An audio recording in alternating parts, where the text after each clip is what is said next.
Mga kasayan, Badya City 100. Nasirang kapasitor. Ito siya kasayan. Nasirang kapasitor, paano palitan? At ano yung pwedeng ipalit? Ito siya kasayan ha. Naputol na yung ating kapasitor ng ng Badya City 100. Ganito lang yung gagawin nyo pag magpapalit kayo ng kapasitor o tinatawag nating battery support.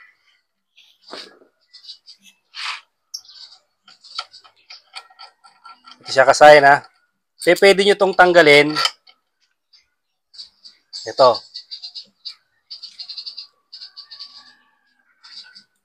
Pwede siyang alisin. Tapos, ilagay nyo ito sa battery. Positive at negative. Okay na yun. Tapos na kagad yun. Pwede rin naman. Dito nyo rin siya ilagay.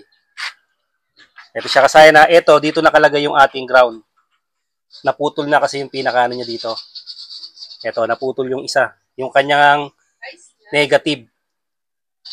Yung negative yung naputol sa kanya. Lagay lang natin sa positive at negative yan. Automatic, okay na yan. Gagana na yung ating kapasitor. Ngayon, dito natin tinanggal. Pag dito natin binalik, kaduktong pa rin yan ito. Ganito naman din yung gagawin natin. Maganda kung meron tayong meron tayong i-terminal. Lalagyan natin ito ng i-terminal na katulad nito. Ito siya kasi kung dito natin siya ilalagay, isang i-terminal lang. Kung sa battery, dalawa. Pero kung wala kayong ganito, ipapaipit nyo lang siya. Pero mas maganda kung may ganito ha. Dito natin siya ilalagay. Kahit dito natin siya ilagay o sa battery, parehas lang yan ha. Kasi magka-connect lang yan.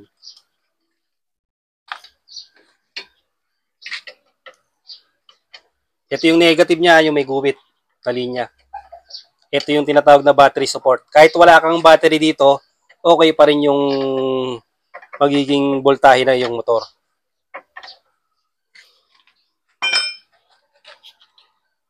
Tapos ito, tatanggalin natin to.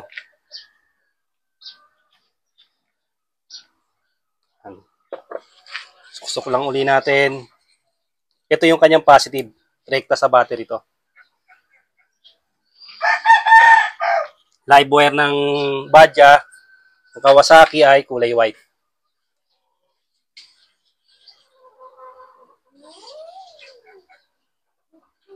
Rektang battery tsaka dito po pwede.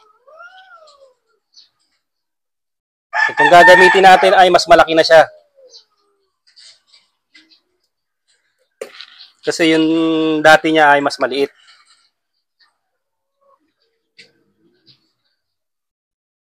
Mas maliit ito ha. Pasok sa loob. Ito yung gagamitin natin ha. 50 volts, 4,700 microfarad. 50 volts siya ha. Para mas malakas na siya.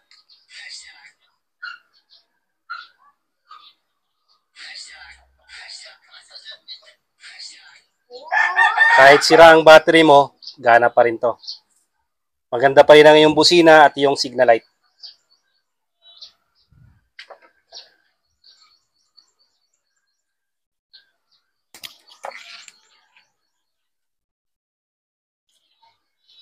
Kaya pag sira na yung battery mo, kahit anong motor, lagyan mo lang nito.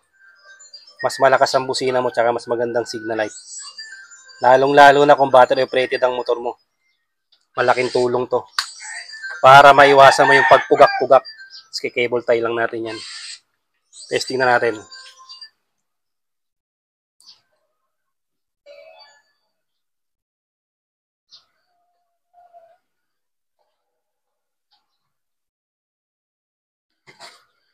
Reading natin, 11.9. Start natin.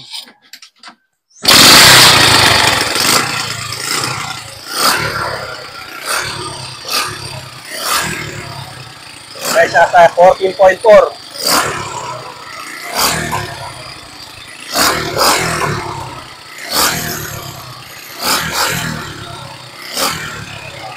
Yan lang kasi yung pagpapalit ng ha. Napakasimple lang. Isang positive at isang negative lang siya. Rekta sa battery, positive at negative. Ang negative nito ay merong ayan, may sign ng negative ng minus. Ito ang negative.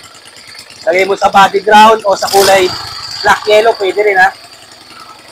Yan, pwede rin sa black yellow, yung negative natin. Pwede rin sa battery. At sa body ground, pwede rin. Kahit saan nyo ilagay dyan. Battery, body ground, tsaka ng black yellow. Puro negative yan. Tapos dito naman, positive ng battery o kulay white na positive live wire. Dito na lang mga kasayan. Yung rating natin. Salamat sa panunod.